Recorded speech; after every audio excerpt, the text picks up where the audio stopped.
kabataan mga tao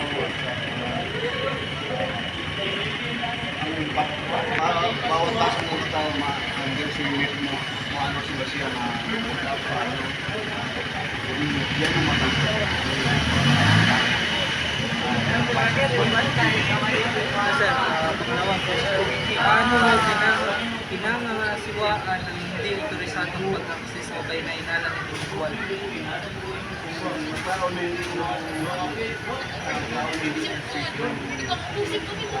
kailangan bakit siya hindi siya sa pag-alalangan naman sa idea pa siya may walking siya lumalit sa gusto. Ano ang iyong gagawin kung sakaling magkaroon ng emergency tulad ng sunog, isyu sa medical, paglabag sa seguridad? Ang yun lang naman ang pagluto ng sunog dahil may naman kay fire extinguisher ka kaya ito gamit sa pagsunog sa ipamat at patay sa Therefore, paano mo iulat ang mga insidente o hindi pangkaraniwang bagay sa panahon ng leadership? ang pagkakauna sa bukod sa pagsita mo, mag-utang ka sa lagbo punong oras ng tabo pinsa nito po tasa nito po at nakabutang sa lagbo sa blacker. Number 5, last question sir. Paano ka mananatiling alerto at tutok sa mahabang ng maglasyon? Kung sa ang ginatulog para dito lang natutok dito makatulog sa kinato puro keeping alert percent of it ang set within set for the Thank you kasi sige thank you sir. Tapos sir, kami gamay interview sa mga ba? First question sir, ano ang iyong mga pangunahing responsibilidad sa panahon ng iyong shift? Ito muna. bantayan po namin yung ano. Ganyan namin. Ito is, paano mo pinangasiwaan ang hindi otorisadong mag-access o mga nainalang individual?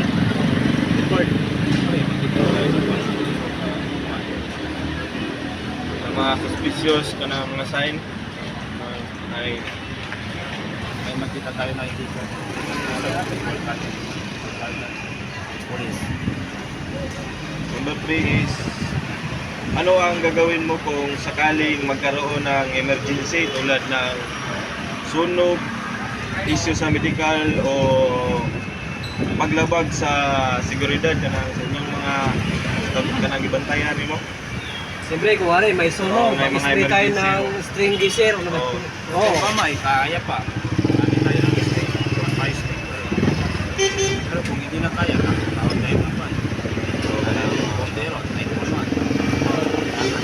Number 4 is, paano mo iulat ang mga insidente o hindi pangkaraniwang gawain sa panahon ng iyong shift?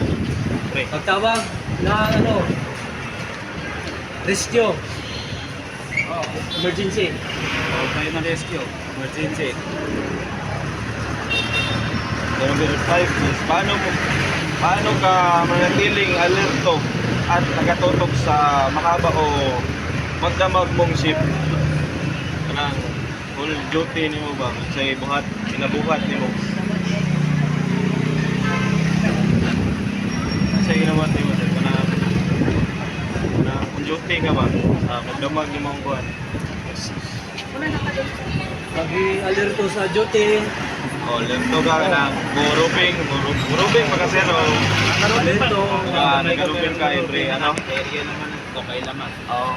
Sa kabila lang. Sa kabila lang ito. So, Tingin lang sa kabila. dagang ay salamat sir. Wala to akong question. Sige. Sir, hapon sir, may 5 question ako sa iyo na about sa duty mo sa security guard. Oo. Kaya po po, Pinakauna ko na question ay, ano ay yung mga pangunahing responsibilidad sa panahon ng iyong shift? kamahon. Ang mga responsibilidad mo. Siyempre, sa shifting, sa responsibilidad, dapat focus ka sa iyong mga routine, sa shifting.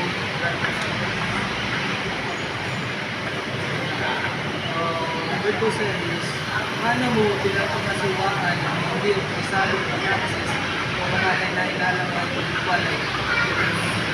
Sa post mo, may nakita ka mga kailangan Magtawag ng pulis, sumbong sa pulis, maybe may nakita ka na mga panginalaan na mga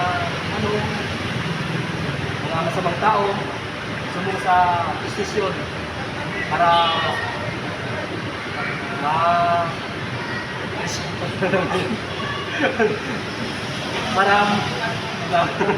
Rescue. para mapuntahan na para mapuntahan mangyari. para mapuntahan agad.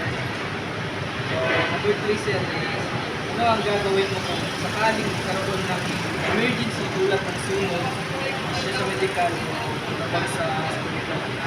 O, pituan mo yung mga empleyado, palabasin mo, at saka kung kaya pa, pwede mo sprayan ng fire extinguisher.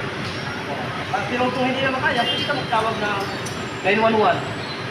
Bumbiro. So, number 4 is, paano mo iulat ang mga aksidente o hindi pangkaraniwang gawain sa panahon ng iyong shift? Magtawag ka ng rescuer. Tulad ng 911 para ma-rescue yung So, lastly, question mo, paano ka mananatiling alerto at nakaputok sa mahabang o pag-shift?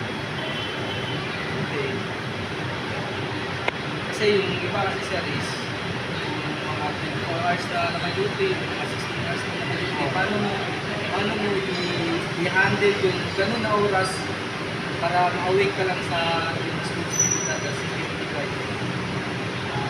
simple sa posting mo. Hindi naman tulad ng ibang posting na malaki, then sa posting namin maliit naman. So sa interest na nakapokus. Focus ka lang sa mga Nakapokus na sa mga customer na lakas-pasok. sa designated area. Sir, thank you sir. Oh. Salamat sir. Thank you po, Jatanan.